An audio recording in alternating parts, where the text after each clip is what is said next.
Hello everyone, Namaskar, good evening.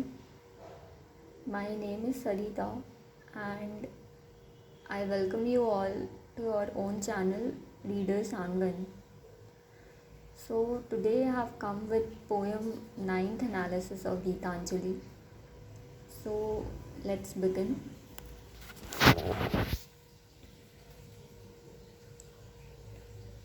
O fool, to try to carry thyself upon thy own shoulders. O beggar, to come to beg at thy own door. Leave all thy burdens on his hands, who can bear all, and never look behind in regret. Thy desire at once puts out the light from the lamp it touches with its breath. It is unholy. Take not thy gifts through its unclean hands. Accept only what is offered by sacred love. So now coming to analysis part of it. In the first stanza, fool and beggar refers to people who have strong sense of self. They are like the ones who believe that only their own efforts would make them successful and don't believe in the power of Supreme.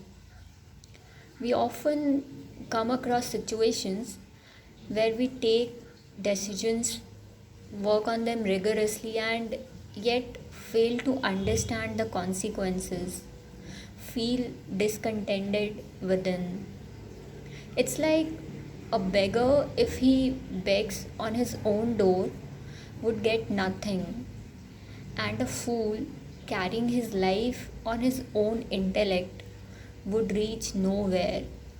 Similarly, the poet is referring to all those who are driven by their own self efforts and don't put their trust or faith on Supreme.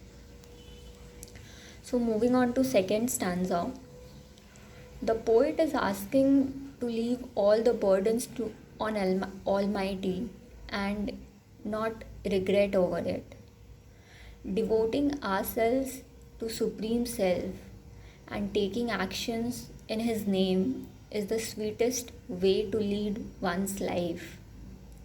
Though it seems a bit difficult to me, our reasoning and logic always come in between.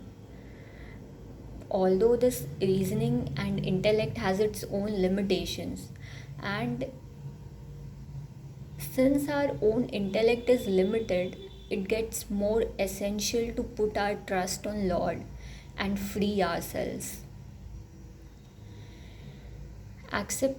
Moving on to third stanza, accepting anything with a sense that I deserve this because I worked so hard for it only builds up a strong sense of self, egoism. But if anything accepted in the name of Lord, it fills one with love and happiness. Let's say a lamp is lit, but it is lit with our own self desires. Then the very breath of our own desires won't let the lamp spread light. Rather, the light will extinguish. But if the same desire is filled with love and life of the wishes of Lord, the light will spread forever. So that's the end of it. Hope you like the audio. Thank you so much for listening to it. Do give me your feedback, your own views. So meet you soon with the next audio. Bye bye. Namaskar.